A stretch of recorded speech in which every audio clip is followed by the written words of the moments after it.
Hey, what's up, guys? Tuki here, back again with another episode of my Vegas Golden Knights franchise mode series. You know the deal. It's a new era. This team that we have completely overhauled over the past 2 seasons or so at this point is ready to go for the 2023-2024 season. To say it's a new era in Vegas would be an understatement at this point, as this team is almost unrecognizable from what we had just a short while ago, as the players like William Karlsson, Jonathan Marchessault, and others have been moved out. The only real sole survivors are Cody Glass and Nick Suzuki, and on the defensive side, Theodore Brandstrom and Haig. So it's a new look, and of course, we now have Andrei Vasilevsky between the pipes. So on top of the assets that we acquired from trading away those players that we tried to win with before and frustratingly could not, on top of building this team out of those pieces, you also factor in a major free agent signing, and that is where we stand at the moment. Now, it's not to say that our team is still set in stone, whether it be for the fact that we still have a handful of players down in the AHL right now who are good enough to be in the NHL, whether it be on the third line defense pairing or whether it be on the fourth line.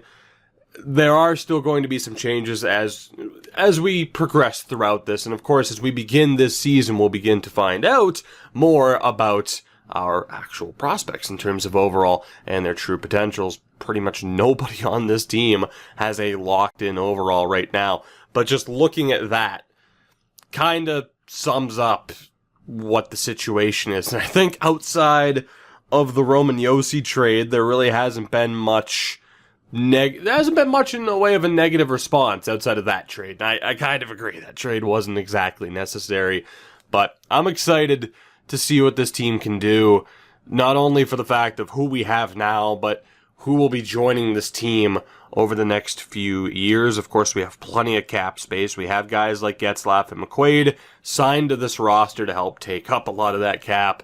It's going to be interesting to see what we can do. We made the playoffs last year despite some horrific goaltending, no disrespect to Malcolm Subban and Roberto Luongo, but we're calling a spade in that regard, as Isaiah Norton goes down to injury. He'll be out for the opening month. Interesting. If he's going to be out for a month, it might actually be worth calling up a replacement. It might be. You know what? Let's just go with Adam McQuaid. Now, of course, McQuaid ended up being a little bit better than I expected him to be. Same with Getzlaf, where they're actually half decent. I'm actually going to leave Brandstrom and McQuaid as the second pairing and have Wu with Haig. I'm intrigued to see what this team can do this season and how good we'll be. We made the playoffs last year. We fell short disappointingly, and hello, injuries. Marvin Mason out with a fractured jaw, so Ryan Getzlaf will make it into the lineup as well. Maybe it's not the worst thing in the world that the depth that we have is actually half decent. Of course, I'm not looking to sign 85 overall plus depth options, because by the time they might actually be useful due to the morale system, they're going to be quite pissed and it wouldn't be worth it anyway. But someone like a Ryan Getzlaf, that does make a whole lot of sense. As Adam McQuaid, what's up, buddy? Underperforming? Buddy, don't worry about it. I know you have it in you, buddy. I love you. Don't worry. Not really? Come on, Adam. I was like the one person who didn't want to see you traded out of Boston. What are you doing? I brought you here on a huge contract. Jared Spurgeon. No, we're not trading for Jared Spurgeon. Sorry. That was my inner Don Cherry. I can't do a Don Cherry impersonation. I wish I could. Marvin Mason. Good old double M.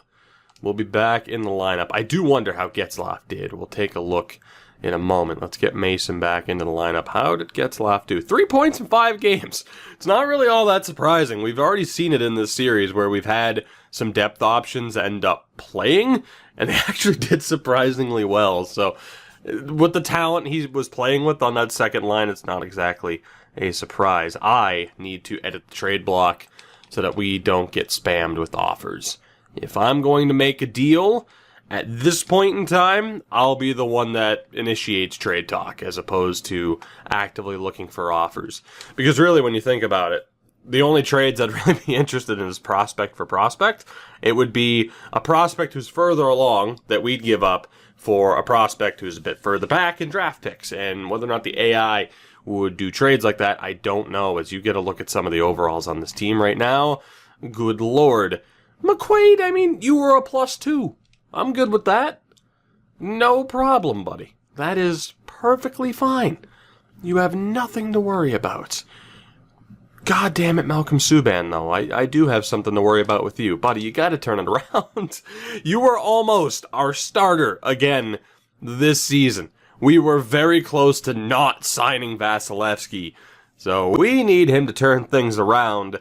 Fortunately, we're off to one hell of a start. 11-2 to begin this season. Chicago Wolves at 6-3. Pretty ridiculous. We should. Oh my God, Goldobin. Over point a game. Also, look at Edmonton. Goddamn, in fairness, they're hanging in there. We have some tough competition in our division, not even just in the NHL, in our own division. Let's take a look here. So Tate Dwyer has 10 points. He's confirmed as a first-line guy, which, again, I think he's the face of this series. He doesn't have a picture, so you can't see his face, but I think he's the face of this series. Of course, some might argue it would be a certain franchise level player, but Cody Glass is still here. Only 9 points. Now, the future of one Cody Glass and Nick Suzuki is certainly up in the air, but for now, I do feel as though they still have their spots. Russell Clausen has 10 points, 19 years old, 90 overall at 19. Jesus Christmas. It's unbelievable. Marvin Mason's up to an 86. He's also a first-line player. That's a problem. Elijah Lackey's a first-line player. Victor Goldobin is a first-line player. Fotinos is thankfully only a third-line player, but he does have 7 points in 13 games. Suzuki is a second-liner, and Roach is a second-liner. So, here's the thing. We knew that more than likely some players would have to go. And I can't help but think, especially with Roach's potential, that in the future, if we were to make this change, the third line right there will probably be the players that are traded for prospects or maybe defensive help. If I had to guess, we'll stick with Fotinos. And in terms of who could play center, we have options. The only guy below a 78 is Tate Dwyer. Every other member right now of the current top 6 could play. Granted, Glass wouldn't count. But even then, Josh Fotinos can play center. So we are just set up in such a stupid way right now. Defensively as well, we ended up with Rositas, perhaps controversially, as opposed to the other defenseman whose name's escaping me right now. I know he was in the QMJHL, so I doubt he'd be in the NHL this season unless the team ended up signing him. But it's fairly ridiculous. Now, here's an interesting thing. Vasi's a 90. I figured he would be like a 91, 92. I'm not complaining. It's still a 90 overall goaltender. Down in the AHL, Verbata's a 79. Hudson Bembridge is a 78. These changes might have to come. Oh my God. Yeah, these changes might have to come sooner rather than later. Good Lord. I don't know if we can afford for Eklund and Gertson to be down in the AHL. This is nuts.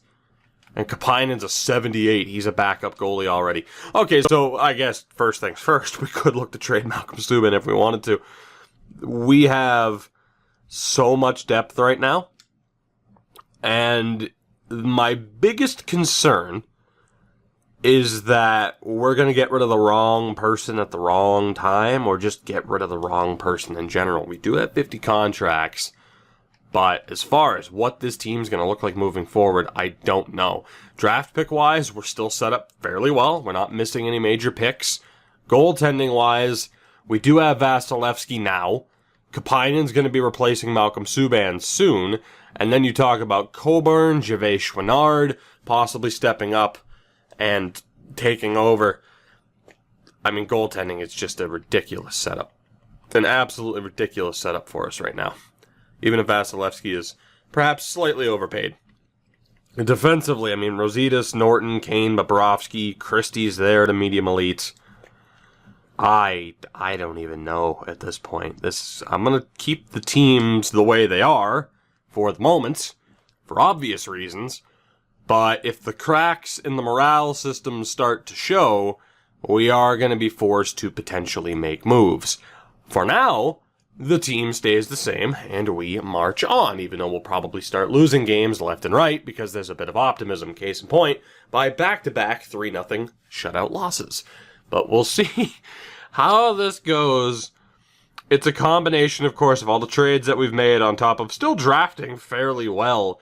You have to figure, even if we didn't trade up for who we ended up getting, we still would have had the Carlsons, the Marchessaults, the Panarins, the Yossies on top of whatever else we would have drafted, whomever else we would have drafted, or we still could have gotten rid of those players and would have had a ton of draft picks anyway.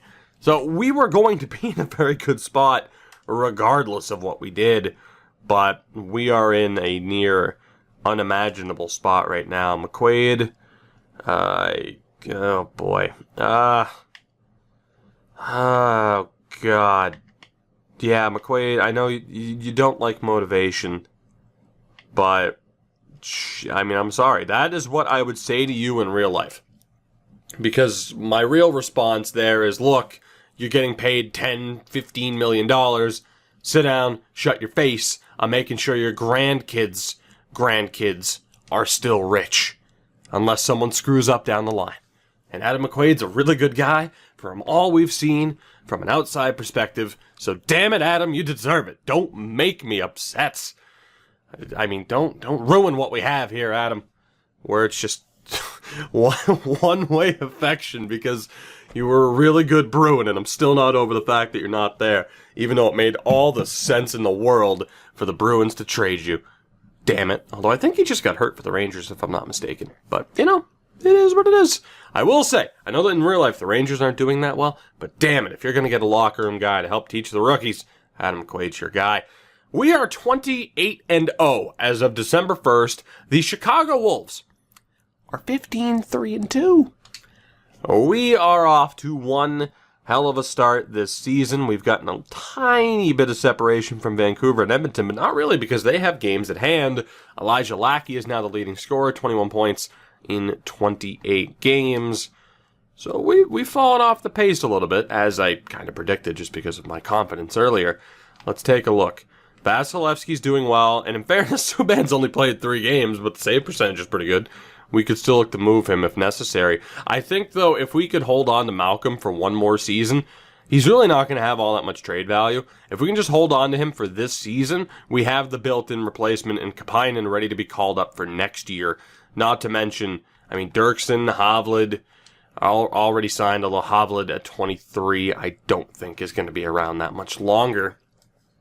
But that's kind of the point right now, is we have the roster to at least make the playoffs and to do as well as we are. It's just whether or not we can keep everybody happy. I mean, defensively, we have some point getters. That third pairing isn't exactly off to a flying start. That top pairing is great, though. I think I'm going to swap Norton and Wu just to get a different look on the third pairing. Robertson has a great point total so far. So does Dylan Dubé. Again, the closer you can get to 20 points as a fourth liner, the better. We haven't even played half the season, and he's halfway there. Same for Stelio. So that's tremendous. On the third line, Roach has 17 points. The reverse Brandon Peary. Nick Suzuki as well, and then Josh Fatinos is doing okay. So you might need a better goal scorer on that third line, but the problem is, who the hell would we possibly switch?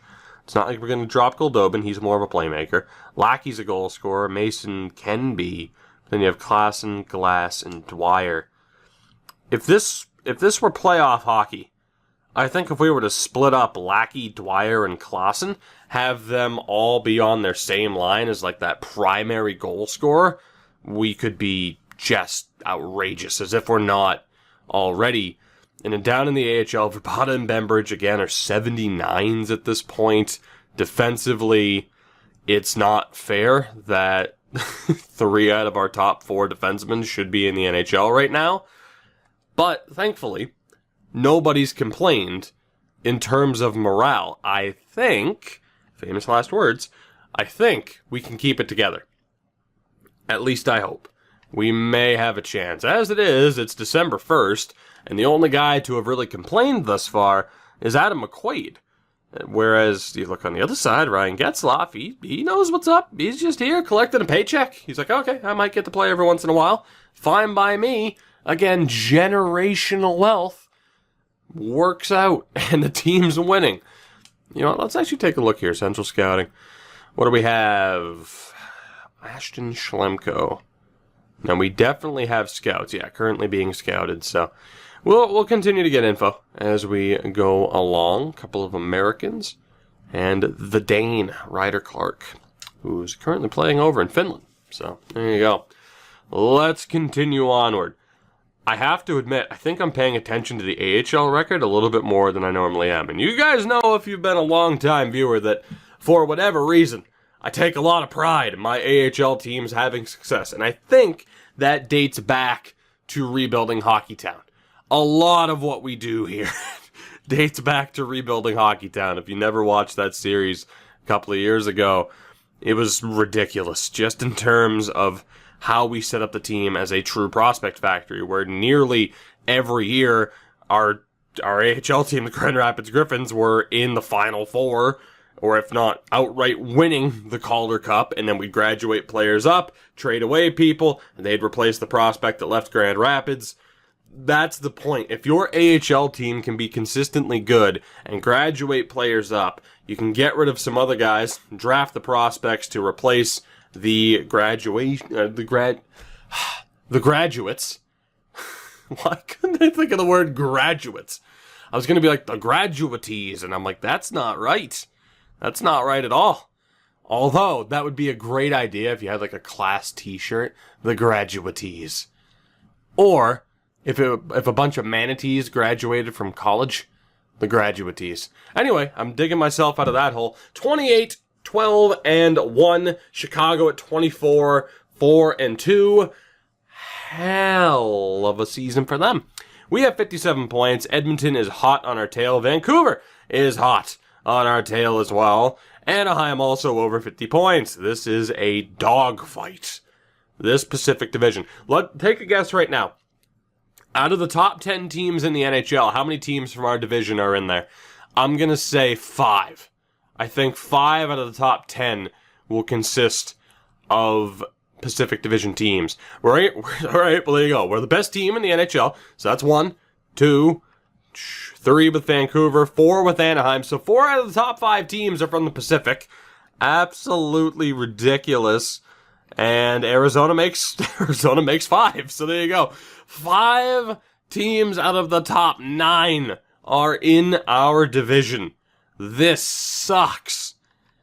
We're the best team in the league, but barely because of the amount of competition. Can you imagine if we were in the Atlantic? Even the Metro? Like, goddamn. Regardless, I think we keep everything the same. Maybe we'll do a little bit of a routine maintenance check here. Let's see how things are going, shall we? As Ryan Getzlaf is in due to the injury to Roach. So Subban has played a couple more games. He's still doing all right.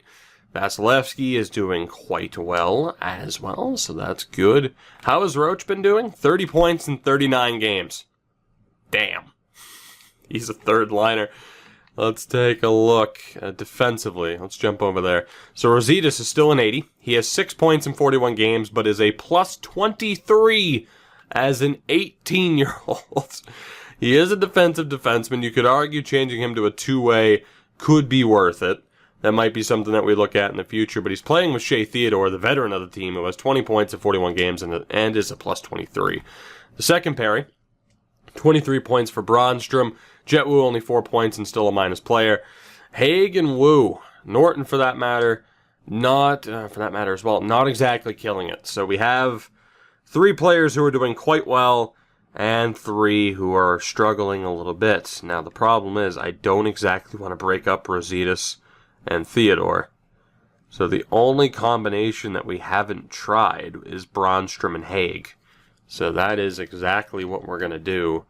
And we'll have Jet Wu with Isaiah Norton. And we'll see how that goes. I don't really care about handedness for that. Tate Dwyer, good season. Nobody's upset. That's more of what I care about. Case in point, because there were always people who were like, man, that's cheap. You can't have... How many top-line players do we have? Do we have 6 first-line guys? People are like, you can't... If you had the morale system on, you wouldn't be able to balance keeping 6 first-line players happy. I disagree.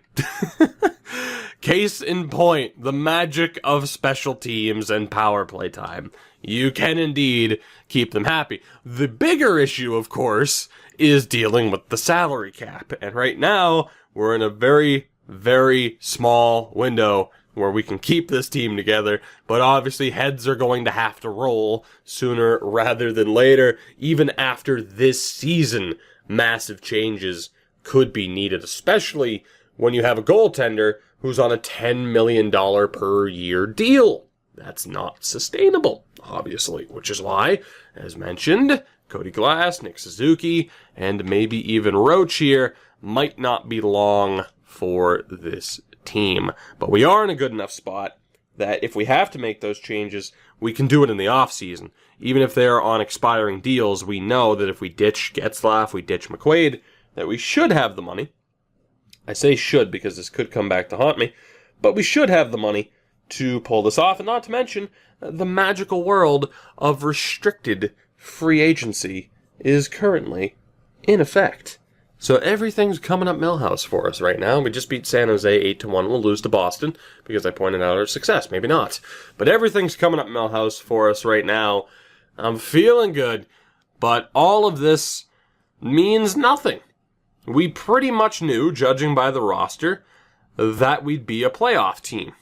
It was just a matter of whether or not we could find playoff success. And last year, I obviously had some hopes. Granted, that Chicago series was a little bit anticlimactic. Gregory Roach cannot stay healthy. I mean, that might be a warning sign in and of itself. He is having one hell of a time in terms of trying to stay healthy. Oh, God, what needs to be fixed? Power play. Why? Why didn't it just... I subbed in Getzlaf. That doesn't make sense. Well, Ryan Getzlaf, congratulations. You now have power play time for the moment. Why the hell not? Just because I'm too lazy to have to switch things back again once Roach is 100%. Now, we didn't lose to the Bruins, but we have lost 3 straight games, and Victor Goldobin goes down to injury as well. So we are going to need to look to the magical world of call-ups, and I'm not sure who it's going to be. Now, Verbata is not affected by waivers, so that would be the obvious call-up. Unfortunately, if I do that, you know what? Nope, that's not who it's going to be, because if I do that, then I'm going to have to fix the AHL lines, and that's just going to be a mess. So what we are going to do is have... Oh my God, I can't believe I'm going to do it. Oh boy, you know, it doesn't even really matter. It doesn't really matter. Adam McQuaid, come on down. You're the next contestant to play on the 4th line. We're going to bump up Stelio, just for the sake of not having to change things around too much. And we're going to run with the 7th defenseman. Now, it would be cool if it was like in real life, where you could just be like, yeah, 7th defenseman, and, you know, it wasn't necessarily a gigantic negative, but in terms of having to fix lines, I'm just not really in the mood to do so. So Roach is already back, so we'll have him replace Getzlaf, because that was the initial change. And then we will have, where is he? He's center. Ryan Getzlaf will replace Roach. We'll put Roach actually back down on the 3rd line. So Getzlaf is currently in on that 2nd line. We have 34 wins on the year. 34-16-1. The Wolves at 30-10-3. So not a very strong month for them. Let's sim a little bit further ahead. I want our team to be at 100%, which you watch, there'll be a major injury. That was close. I was going to say there'll be a major injury before we get anywhere close to the sim point that I targeted there. Defensively, holy hell. Okay, who gets to play? I think Bobrovsky is the one that needs time. Yeah, Bobrovsky had that good value, so that's actually an issue. We have some players who really should be in the lineup that are not currently. That's a problem. That is a very, very big problem. All the more reason to make trades sooner rather than later. But that, again, raises the issue of we don't exactly want to weaken our team right now. If we can afford to go into the playoffs with this roster, we probably should. But do we want to sacrifice some development time for some of our current prospects who aren't currently playing? That's the issue. As we need to get Ryan Getzlaf out of the lineup. Is he a left wing? He is not. Goldobin is a center. So, there you go. He's back in. What I think we're going to do is get that much closer to the deadline and take a look at the roster pretty much in full and see what the right move is for us at the time. And whether or not that is just keeping this roster together as best we can, maybe even deciding like, oh, well, Eklund's low elite in 22. Maybe he's worth trading now. Maybe it's worth getting the most for his value because we're going to end up trading him in a season or two anyway when better players develop. And not to mention, he's taking away time from players who could develop to a much higher ceiling. So we have quite a few decisions to make, especially because we're winning. In this instance, winning doesn't exactly make it easier. If we were losing, then it's like, oh yeah, sure, we get rid of this guy, we get rid of that guy, no problem, and we do what we gotta do. But instead, here we are, with nearly 40 wins on the season, a big game against Edmonton. We just beat them previously. We beat Edmonton and Vancouver in a matter of a week. Edmonton twice. It's going to help us significantly for the standings. We're in this ridiculous duel, in this bloodbath known as the Pacific Division. I said it earlier in this episode, and I think it's true, as Eklund actually went down to injury again, and I think because of that, he might not be tradable. It said March 2nd, he might be back before the deadline. But it's about trading or moving out the players at the right time. The right player at the right time. And if we make that mistake, it could seriously come back to haunt us. Now, I do want to move forward a bit more towards deadline day. I'm kind of hoping that dude comes back from injury because there was an outside chance of him being a player that was dealt.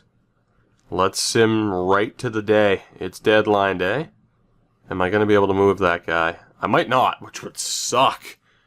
That would suck. But on deadline day, we're not even in first place. Vancouver has jumped us. They are 7 points ahead. Jesus. As it is, we're only a point ahead of Anaheim, and they have a game at hand.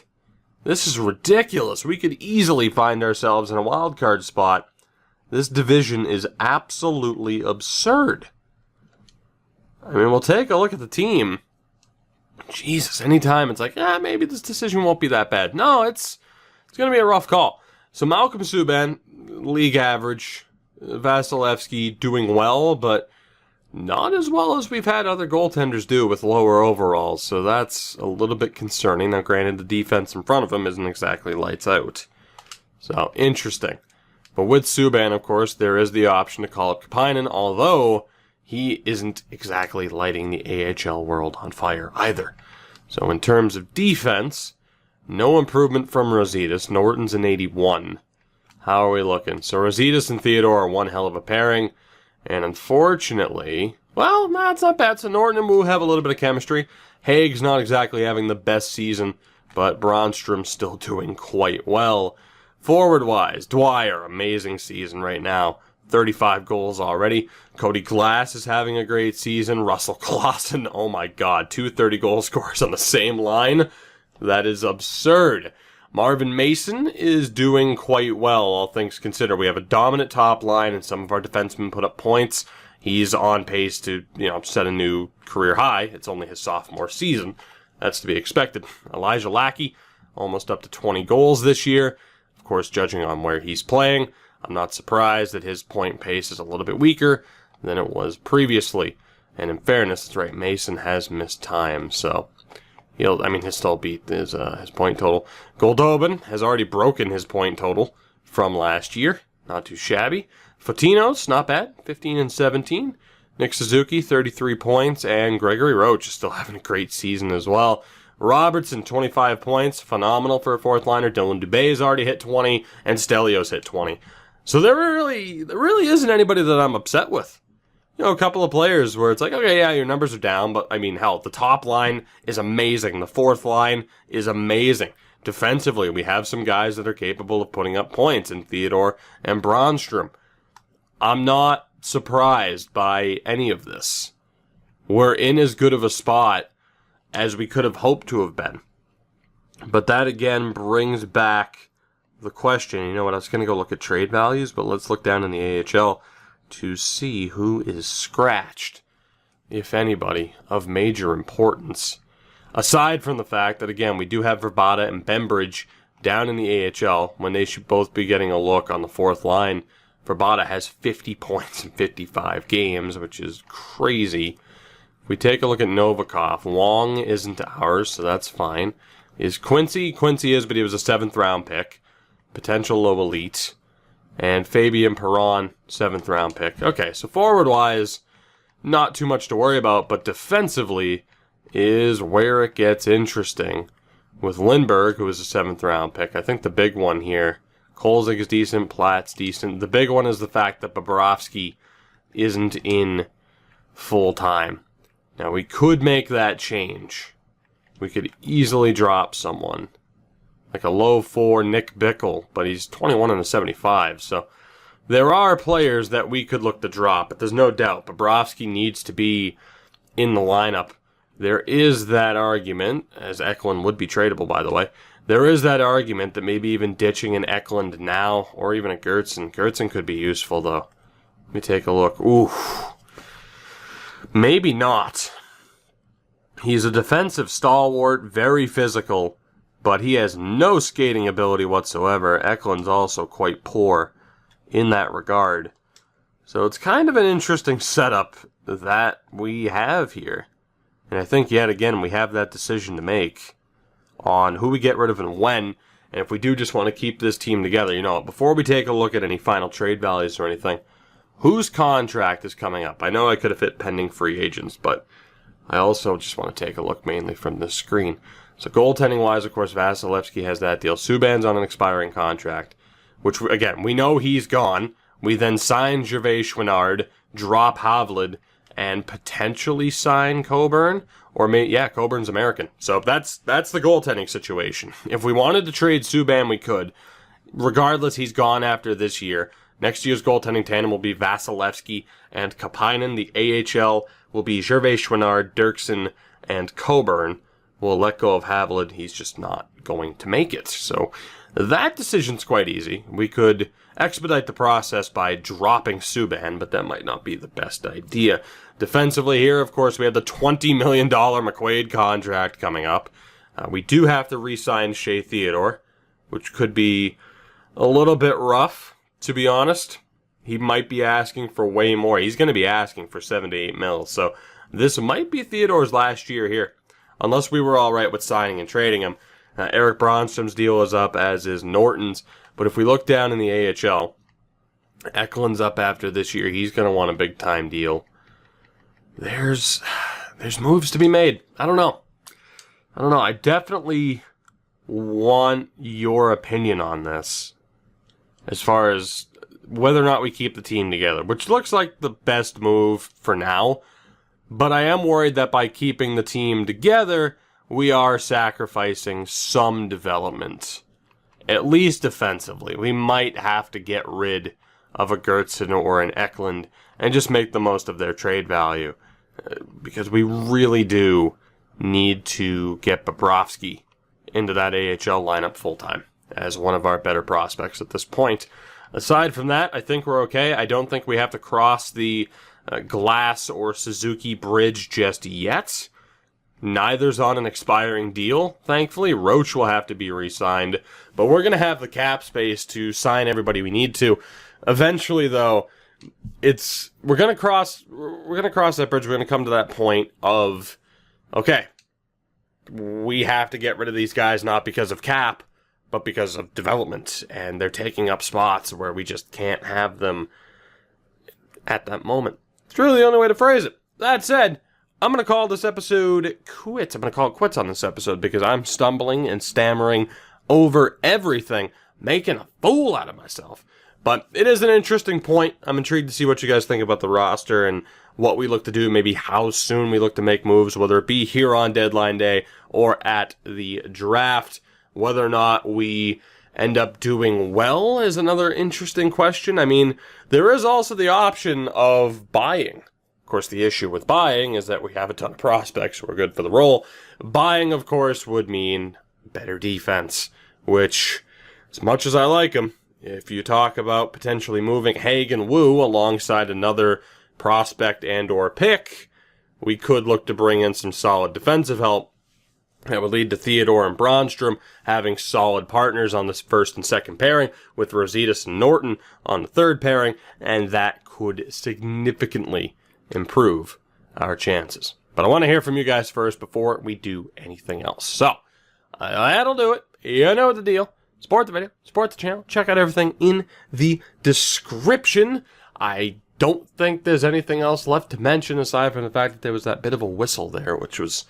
It's always great when you accidentally whistle while speaking and you hurt your own ears. That's right, that happened. I'm going to bed.